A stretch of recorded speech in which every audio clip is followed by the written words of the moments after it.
영국 매체 스카이 스포츠가 매주 발표하는 파워랭킹 부문에서 손흥민이 1위로 올라섰습니다. 파워랭킹은 골과 도움부터 별것 아닌 것처럼 보이는 태클과 블록에 이르기까지 총 35개의 세부 사항을 정해 집계된 포인트로 매주 선수들을 1위부터 꼴찌까지 줄을 세우고 있는데요. 전주 3위였던 손흥민은 맨유전 2골 1도움 활약에 힘입어 362명의 선수 중 당당히 1위에 올랐습니다. 얼마 전 EPL 사무국이 발표한 9월의 선수에 사우스햄튼전에서 4골을 넣은 손흥민이 후보에 오르지 못해 공분을 샀던 적이 있었는데요.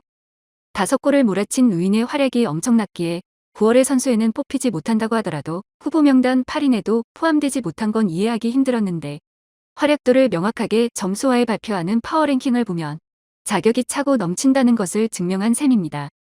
손흥민의 최근 활약을 피파도 주목하여 손흥민과 맨시티의 스털링 중 누가 더 나은 선수인지 투표를 진행하기도 했습니다. 일본 포털에서도 연일 손흥민 관련 기사가 쏟아지고 있는데요.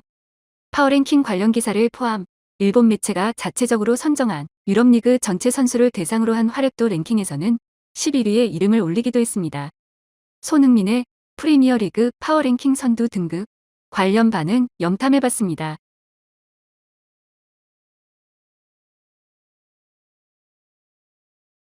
프리미어리그에도 익숙해지고 연령적으로도 기세를 타는 시기. 1등은 자신 있다고 스스로도 알고 있다는 느낌이야. 자신이 어떤 위치에 있고 이 리그에서 어떤 싸움을 할 수 있는지를 아시아 선수 중에서 이런 수준을 이 나이에 도달한 선수는 지금까지 없었던 것 같네. 단순히 대박이야. 현 시점에선 프리미어리그 최고의 윙어라고 생각해.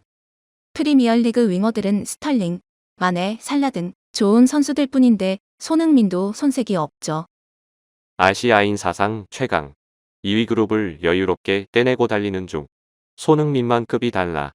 케인과 모리뉴 덕분인 것도 있다고는 생각하는데 좋은 지도자와 동료를 만나는 건 상당히 중요한 거지. 이러다 유로파리그 우승도 가능하겠어. 스퍼스 경기를 보면 알겠지만 최근 몇 년간 소니는 골에 대한 집착과 파고들 때 가속력이 정말 대단해. 골문 앞에서의 침착함이나 동료들과의 관계도 훌륭하고 참 믿음직하다니까. 손흥민 미쳤네. 지금까지 이런 대단한 아시아인이 있었어. 슈팅 정확도가 최근 2-3년 사이 많이 높아진 듯해요. 보기만 해도 시원해지는 슛도 많고 앞으로도 부탁할게요. 맨유를 상대로 이 성적, 미나미노나 쿠보도 이렇게 되길. 카가와나 오카자키는 프리미어리그를 제패했지만 개인의 힘으로 말한다면 손흥민이 머리 하나 빠져있지. 한 개는 무슨, 5개도 문제 없지. 역시 모리뉴의 절대적인 신뢰를 받고 있어. 양발을 쓸 수 있고 피지컬도 강하고 포지셔닝도 좋고 가속력도 갖췄고 프리미어리그에서도 5손가락 안에 드는 어태커라고 생각합니다. 2시즌 전쯤부터 자신감 넘치는 플레이가 많아졌지.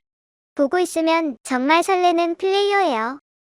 손흥민은 공격계 스탯에서는 매년 3위, 오히려 탑3에 항상 들어가 있기도 해. 부상도 적고 큰 무대에서도 강하고 항상 좋은 퍼포먼스를 낼 수 있으니 선수로선 퍼펙트지. 부상뿐인 레알의 현 7번보다 적합하다고 영입하기 전부터 난 계속 말해왔었거든. 잘 달리기도 하고 지네딘 지단의 축구에는 딱 맞을 듯.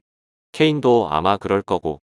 소문에 의하면 외국인 규정만 없었다면 레알도 노리고 있었던 것 같아. 작년쯤부턴 틀림없는 전성기라고 할 수 있겠지. 지금의 스퍼스가 맞겠지만 개인적으로는 메가클럽에서의 활약이 보고 싶어지는 선수. 잘 맞춰갈진 모르겠지만 다른 빅클럽이라면 발롱도르 가능성도 있을 정도로 훌륭한 활약이야. 리버풀 같은 곳이라면 까딱하면 살라나 마네를 넘는 활약을 했을지도 몰라. 프리미어리그를 대표하는 수준이야. 메가클럽에 갔으면 좋겠다는 의견이 있지만 오히려 토트넘을 프리미어리그 톱클래스의 메가클럽으로 끌어올릴 수 있는 힘이 있다고 봐. 아시아인이 가장 높이 닿을 수 있는 도달점을 담당하는 선수라 해도 과언이 아니네. 올해 스퍼스는 보강도 충실해서 정말 기대되는 팀. 손흥민과 케인이 부상 없이 시즌 내내 가동된다면 타이틀도 가능하지 않을까? 이 사람 이상의 스코어러는 미래에도 아시아에서 나오지 않을 겁니다. 그의 플레이를 확실히 눈에 새겨둡시다. 손흥민의 스피드는 커다란 무기. 거기다 프리미어리그의 터프함에도 적응했고 케인 등과의 제휴도 확실해서 뒷공간 파고들기도 찰떡궁합.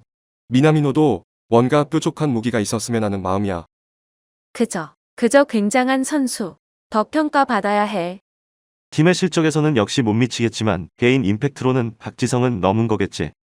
슛 6개인가 7개였나? 근데 6골인 거니까 진짜 장난 아니네. 9월은 손흥민이나 케인이나 루인 중 한 명일 거라고는 생각했었어. 같은 포지션에서 확실히 손흥민보다 위라고 할 수 있는 선수는 없잖아. 요즘은 마네와 비교해도 손색이 없는 활약이야. 한편 10억엔에 얻은 벤츠 미나미노는 손흥민이 이렇게까지 딴판이 될 줄은 몰랐네. 분데스리가 시절에도 물론 활약은 했었지만 압도할 정도는 아니었고 더 수준 높은 EPL에서 이만큼 할 줄은 몰랐어. 손흥민 소식 들을 때마다 일본인으로서 패배자가 된 기분이야. 한국 대표팀에서 혼자만 특출나. 현재로선 고전하고 있는 황희찬과 이강인 등이 충분히 소속 클럽에서 활약할 수 있게 된다면 손흥민이 대표팀에서도 더욱 활약할 수 있을 것 같아.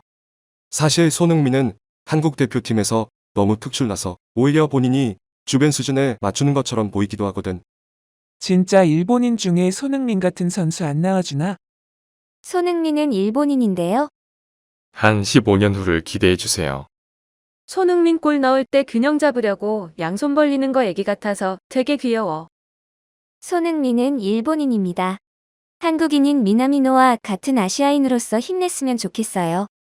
지금 우리에게 요구되는 선수는 쿠보 같은 게 아니라 손흥민 같은 피지컬 엘리트이면서 골 센스도 갖춘 선수라고. 문전에서 넘어져 뒹구는 못생긴 놈한텐 기대하면 안 돼. 손흥민은 어린 시절부터 아버지와 1대1로 철저하게 단련했어. 고등학교 때까지 클럽에 소속하지 않은 이례적인 존재. 천재는 태어나는 것이 아니라 만드는 것. 우리도 한번 따라해보자. 타고난 신체 능력, 아버지 뽑기 대성공, 양발잡이, 진심으로 외국인과 싸울 수 있는 이유. 손흥민은 축구 만화의 주인공 같은 기적의 존재지. 손흥민의 시장 가치는 앞으로 어떻게 되는 걸까? 일본인의 4대 리그 통산 골수가 몇 골인진 모르겠지만 손흥민 한 명한테 질 것 같아. 일본은 경기 인구 한국의 100배나 되니까 손흥민 수준의 선수를 몇 명씩은 배출시켜야 정상이지. 진짜 아시아 사람인 게 맞나? 손흥민은 이제 세계 탑이야. 메시, 호날두 다음에 차세대 스트라이커.